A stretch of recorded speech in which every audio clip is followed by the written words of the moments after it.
찬양도 그렇고 전체적인 남신도 예배 주제와 딱 맞는 귀한 것 해주셨습니다. 오늘 사랑합니다 몇 번 하고 사랑합니다. 오늘 말씀 듣고 큰 은혜 받읍시다. 서로 인사 나누시죠. 오늘 사랑합니다. 사랑합니다.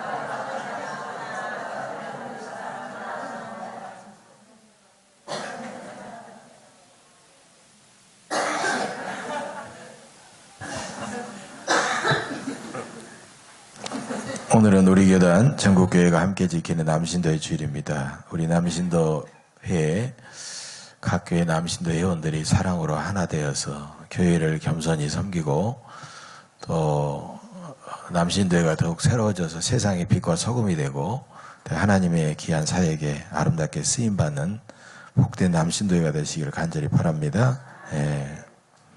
몇 년 전에 불교신문에서 창간 40주년 기념으로 우리나라 고위공직자 100여 명의 설문조사를 한 바가 있습니다. 이 설문조사를 보면 대통령을 비롯해서 청와대, 행정부, 사법부, 검찰, 군대, 고위장성 등 고위공직자 100명의 종교를 조사했습니다. 그랬더니 기독교인이 42명이나 됐고 천주교인이 20명, 불교인이 9명, 그 다음에 무종교인이 25명, 그 다음에 기타 종교 4명으로 그 중에서 기독교인이 가장 많았습니다. 그러니까 우리가 현재 25%라고 하지만 20%밖에 안 되거든요. 20% 미만인데 고위직으로 갈수록 기독교인이 거의 그 2배 이상 훨씬 많더라 그 말이죠.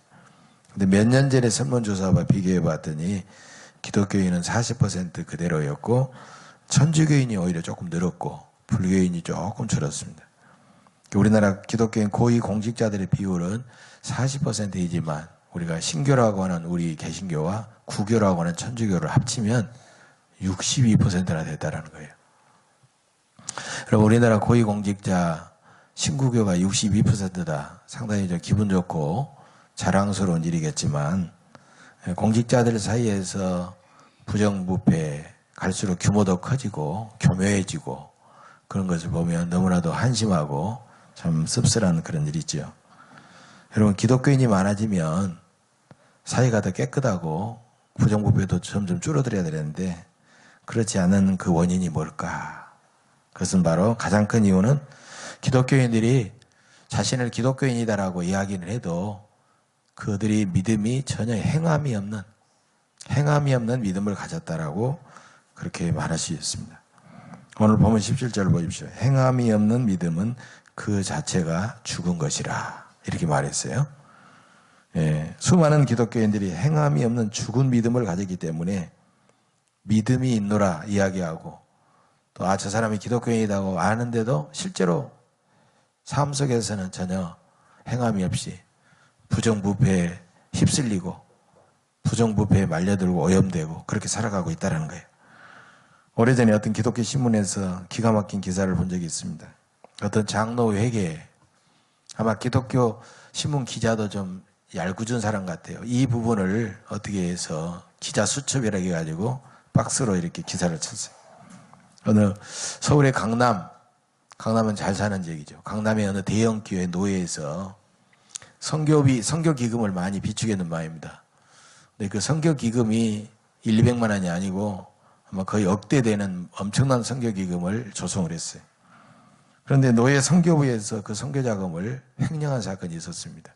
그 횡령의 주도적인 역할을 했던 사람이 장로님이었는데 노예가 모여가지고 공금 횡령에 대해서 사실을 추궁하니까 그 장로님은 노예원들 앞에서 이렇게 당당하게 말했다고 합니다. 내가 그 일 때문에 3일 동안 금식하면서 하나님 앞에 회개했습니다. 그래서 이제는 하나님께 내가 용서받고 이렇게 여러분 앞에 섰는데 내가 금식하며 회개했는데 여러분들이 왜 제 죄를 이렇게 추궁하십니까? 이랬다는 거예요. 여러분 참 세상 상식으로 이체도 와닿지 않는 그런 반응을 보여주고 있다는 겁니다. 엉터리 신앙이죠. 그분이 진정으로 금식하고 회개했다면 어떻게 해야 됩니까? 횡령한 돈 다 내놓고 반납하고 그 다음에 모든 공직에서 물러나고 그리고 하나님 앞에서 회개하고 금식하면서 노예원들 앞에서도 여러분 제가 이렇게 죄를 지었습니다 하고 용서해달라고 용서를 구해야 돼. 그럼 그 다음에 노예원들이 용서해 줄지 말은지 그것은 노예가 결정하는 문제예요. 그런 자세를 해야 되는데 전혀 상황의 변화도 바꿔지지 않고 내가 금식하고 기도했으니까 여러분 따지지 마십시오. 이런 식으로 한다는 것은 그것은 있을 수가 없다는 겁니다. 여러분, 행함이 없는 금식기도, 행함이 없는 회개, 행함이 없는 믿음이라고 하는 것은 이것은 죽은 신앙이고 아무 쓸데없다는 거예요. 우리 사회는 지금 정치, 경제, 교육, 문화, 심지어는 스포츠 이런 데 일반 분야는 물론이고 기독교계에서도 이런 부정과 부패와 비리가 다반사로 일어나고 있다는 것입니다. 그래서 수단 방법 가리지 않고 부자 되고 수단 방법 가리지 않고 잘못된 방법으로 성공하고 출세하고 잘 살고 유명해지고 그런 사람들이 너무나도 많이 있습니다. 이런 모습들을 기독교인 지도자들, 기독교 일각에서도 똑같이 이런 일이 자행되고 있다는 사실이 너무 가슴 아픈 거예요. 믿음이 있노라 말하지만 행함이 전혀 없는 믿음을 가졌기 때문이라는 거예요. 자신은 기독교인이라 말하지만 믿음 따로 생활 따로 국밥이에요. 형식적인 신앙 갖고 자신을 그럴듯하게 나타내면서 위선적으로 살아가는 사람들이 너무 많습니다. 그런데 이런 사람들은 오늘날 갑자기 많이 생겨나고 많아진 게 아니에요. 그래서 이미 예수님 시대에도 있었어요. 복음서를 보면 예수님은 바리새인과 서기관들을 크게 책망하셨어요. 여러분 마태복음 23장을 보세요.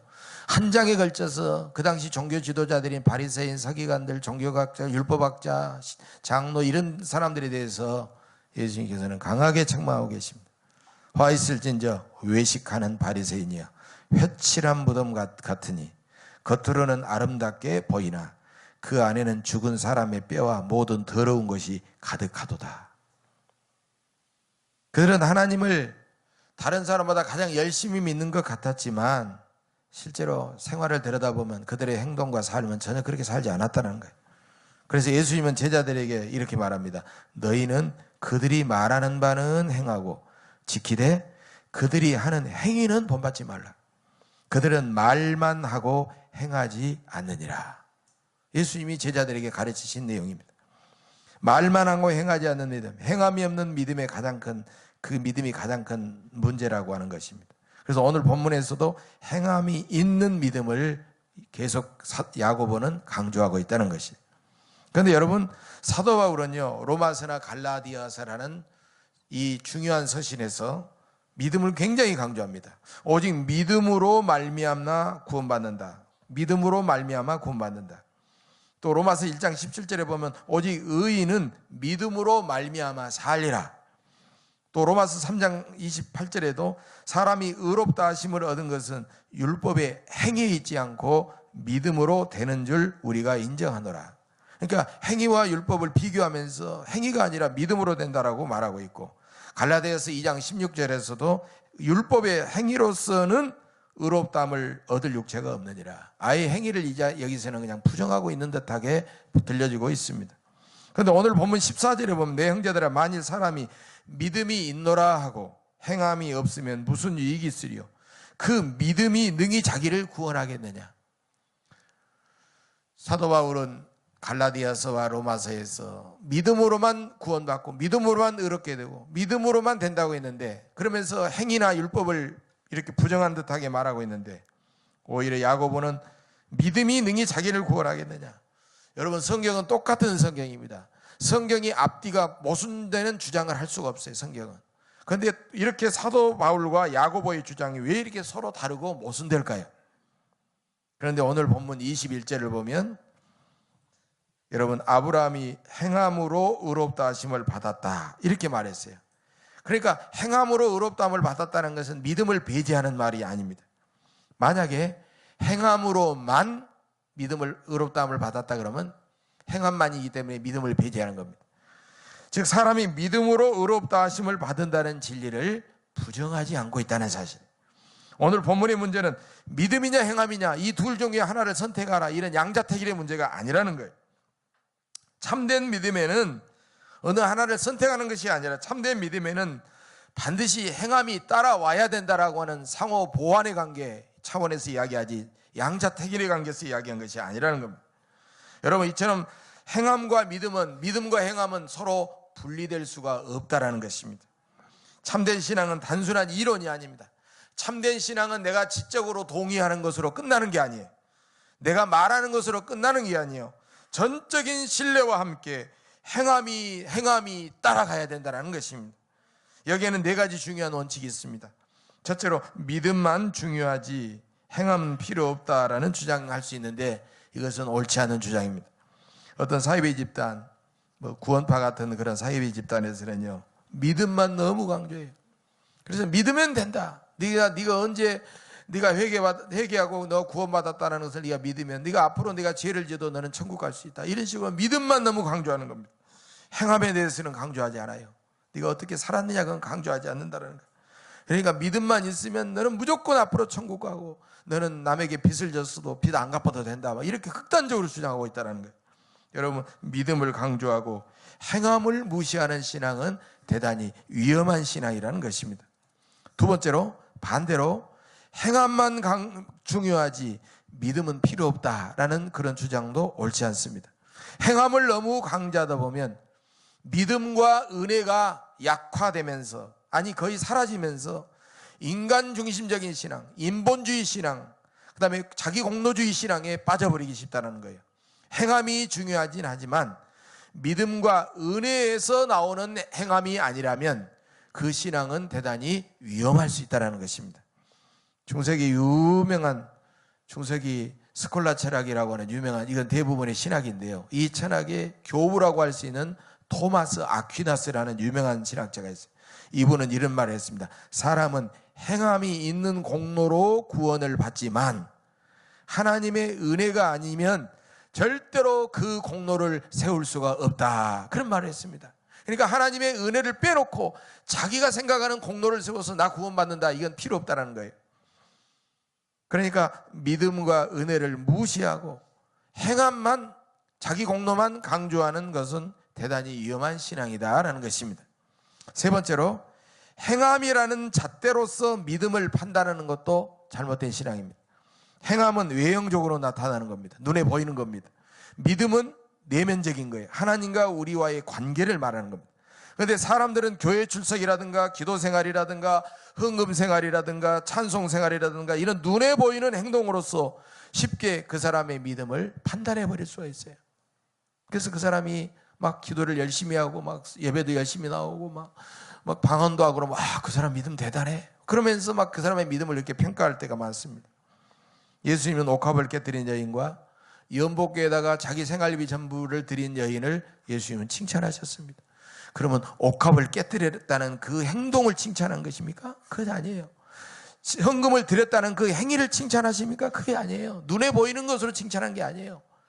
참으로 깨뜨릴 수 없는 그 옥합, 그 비싼 옥합을 일거에 예수님께 드리는 그 여인의 그 정성과 믿음, 그리고 자기를 향하여 아무것도 남겨놓지 않고 생활비 전부를 그냥 쏟아 부어버린 그 가난한 여인의 그 믿음을 예수님 보시고 칭찬하신 줄로 믿습니다.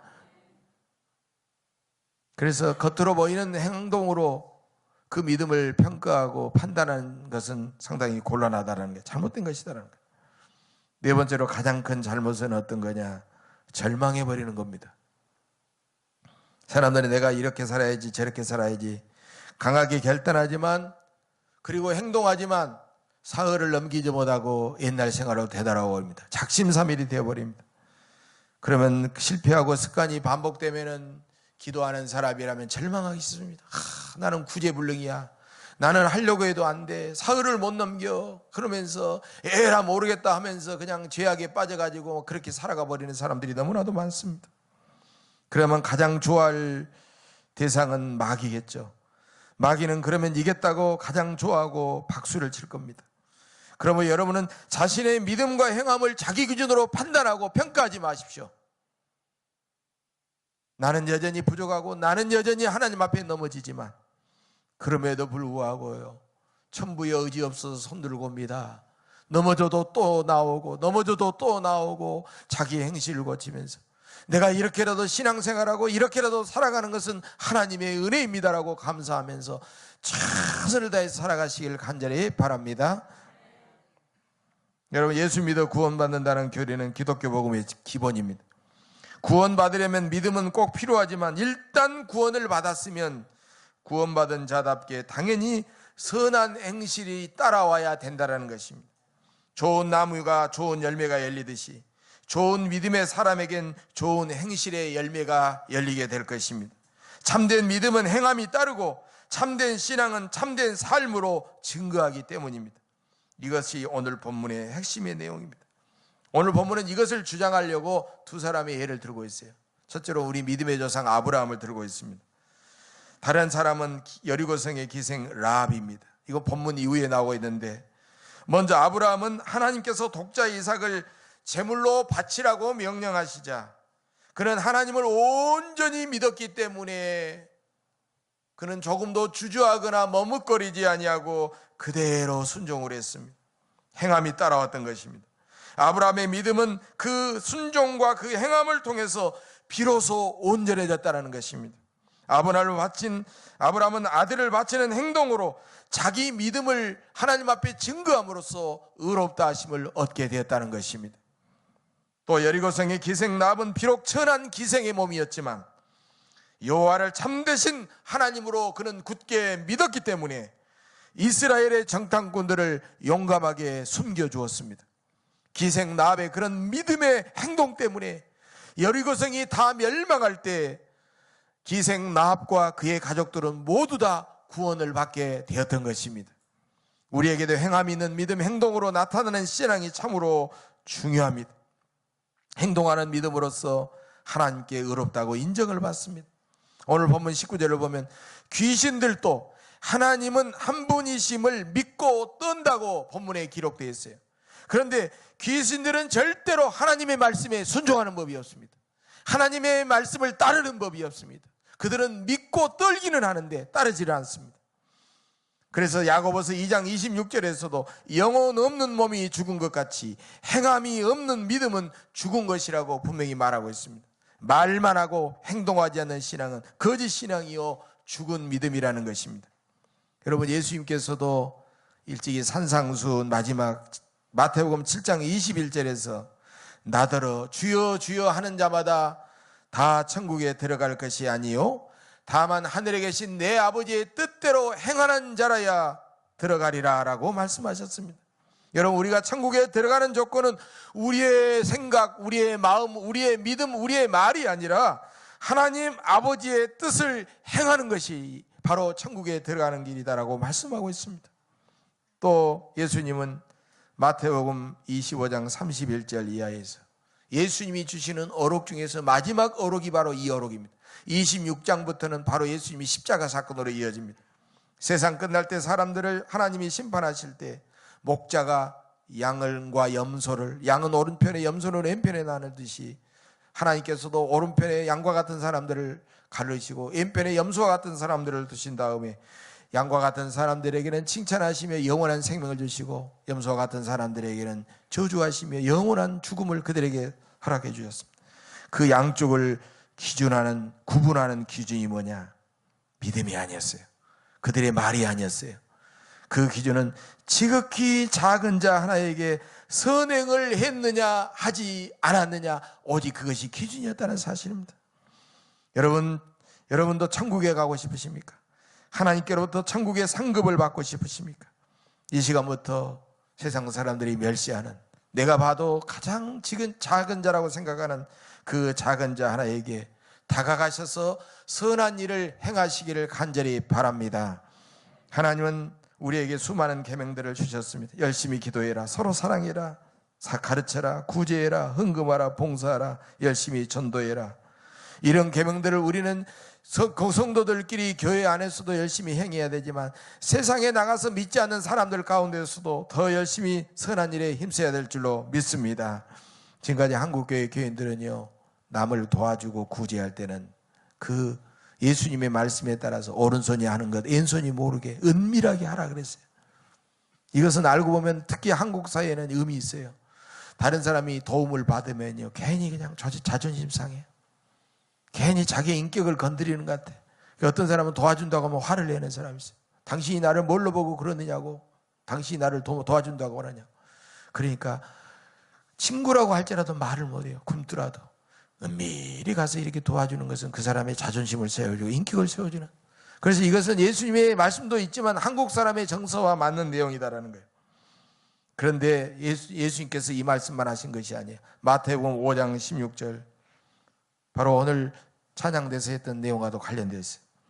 또 다른 방식을 강조하고 있습니다. 이같이 너희 빛이 사람 앞에 비치게 하여 그들로 너희 착한 행실을 보고 하늘에 계신 너희 아버지께 영광을 돌리게 하라.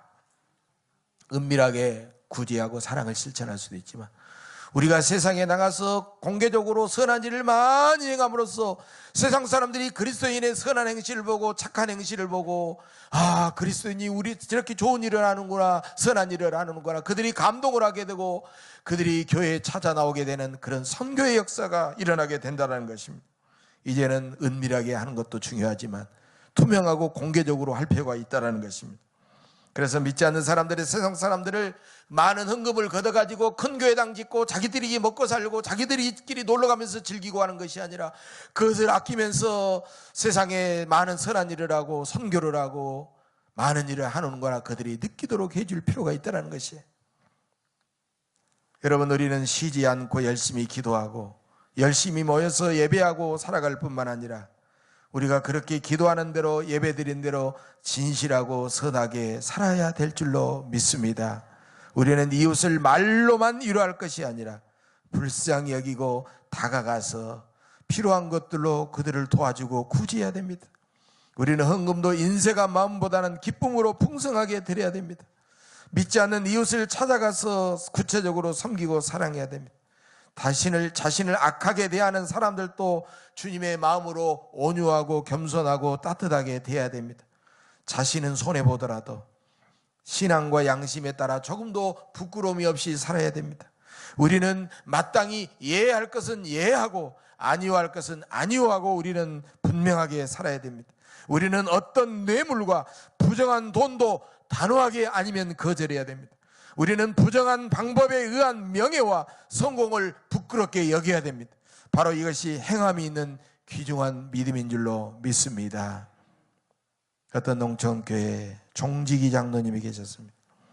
늘 종을 지기 때문에 종지기 장로라는 별명을 가졌지만 이 종지기 장로님은 아름다운 믿음과 덕스러운 행실로서 교인들은 물론이고 마을 주민들에게도 많은 존경과 칭찬을 받는 장로님이었습니다. 덕스러운 말로 가난한 사람, 고난당한 사람들을 위로했고 신자 불신자를 가리지 않고 고장난 농기구들을 고쳐주었고 어려운 주민들이 생기면 은밀하게 구제해 주었고 어려운 학생들에게는 호주머니에다가 장학금을 푹 찔러주기도 했습니다. 교회가 성전을 건축하자 수년 동안 못 입고 못 먹고 모은, 그래서 힘들게 마련한 전답을 과감하게 팔아서 바치기도 했습니다. 장로님은 무려 30년 동안 예배당에 종을 쳤습니다. 장로님은 많이 배우지 못해서 주일학교 학생들을 가르칠 수 없었고 악보도 잘 보지 못해서 찬양대원으로서 봉사하지도 못했지만 건강하면 종을 질 수 있기 때문에, 시계 보고 건강하면 종을 질 수 있기 때문에 예배 전에 꼭 미리 달려와서 기도하고 2번씩 예종을 치고 본종을 치고 그렇게 꼭 종을 쳤습니다. 주일 낮, 주일 밤, 매일 새벽, 수요일 밤, 금요일 밤, 눈이 오나 비가 오나 바람 부나 태풍이 오나 하루도 빠짐없이 장로님은 달려오셔서 기도한 다음에 초종을 치고 본종을 치고 그렇게 섬기셨습니다.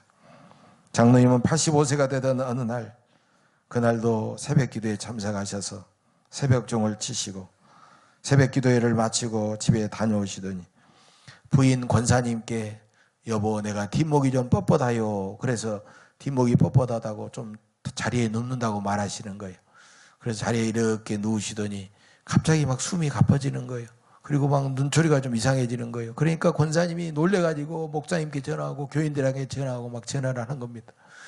우리 장로님 이상해요. 달려보세요. 그럼 막 목사님도 달려오고 교인들도 달려오고 그리고 떨어진 자녀들도 다 거기 달려왔습니다. 가족들이 보는 앞에서, 교인들이 보는 앞에서 목사님의 품에 안겨서 시편 23편을 읽고 저 높은 곳을 향하여 찬송을 부르시더니 목사님은 너무너무 편안한 얼굴로 환한 미소를 지으면서 그 온 가족과 사랑하는 주의 종과 성도들이 보는 앞에서 주님 계신 천국에 황홀하게 입성하셨습니다. 장로님의 천국 환송식이 끝나자 어떤 교인은 눈물로 자신의 경제사정이 너무너무 어려웠을 때 장로님께서 다가오시더니 은밀하게 저에게 이렇게 많은 돈을 구제해 주셨다고 그 사실을 눈물로 간증했습니다. 어떤 학생은 장로님께서 제가 서울에 가려고 그 앞에 서 있는데 달려오시더니 제 소주머니에다가 장학금을 듬뿍 찔러 지어주셨다고 그 모습을 간증했습니다. 어떤 성도님은 장로님께서 마지막에 운명하실 때 그가 기도하는 가운데 강렬한 빛이 하늘로부터 쫙 솟구치는 광경을 보았다고 간증을 했습니다. 그날 이후로 그 교회에는 마을 주민들이 장로님의 장례식을 치른 이후에 그 모습들이 쫙 퍼지면서 그 간증이 퍼지면서 하나하나 믿지 않는 사람들이 몰려오기 시작했고 그 교회는 점점 부흥하고 성장하기 시작했습니다. 실로 이름도 없이 빛도 없이 배운 것 없고 가진 것 없지만 최선을 다해서 성도들을 섬기고 교회를 섬겼던 장로님이 하나님의 미랄이 되어 그 교회는 성장해 갔던 것입니다. 여러분도 주님의 교회를 입술로만 마음으로만 사랑하지 말고 온 몸과 정성과 시간과 물질과 생명까지 바쳐서 사랑하시기를 간절히 바랍니다. 사랑하는 교회 여러분, 그리고 귀한 헌신의 예배를 제단을 쌓은 남신도 회원 여러분, 우리는 주님의 십자가 은혜를 믿음으로 구원받은 사람답게 그 은혜에 감사하여 최선을 다해서 선한 일을 힘쓰며 살아가야 될 줄로 믿습니다. 지금 한국교회는 큰 위기이지만 위기라는 말은 위험 플러스 기회라는 말과도 같습니다. 우리의 선한 행실로 열심히 우리가 세상에 나가서 빛과 소금의 역할을 잘 감당하면 한국교회와 우리 교회는 부흥과 성장의 소중한 기회가 될 줄로 믿습니다. 우리 교회를 온몸과 마음으로 섬기시고 매일매일 만나는 사람들에게 활짝 웃고 친절한 얼굴로 그들에게 선행을 베푸시기를 바랍니다. 몸과 시간을 내어 섬기시고 물질로 구체적으로 구제하셔서 이웃에게 큰 감동을 주시기를 바랍니다. 그래서 여러분의 착한 행실을 본 사람들이 하늘에 계신 우리 아버지께 영광을 돌리게 하시기를 간절히 바랍니다. 여러분 모두 행함이 있는 믿음으로써 사랑의 하나님을 온전히 증거하시며 참으로 여러분 당대는 물론이고 자자손손 복되게 살아가시기를 주의 이름으로 간절히 축복합니다. 기도하겠습니다. 하늘 보좌를 버리시고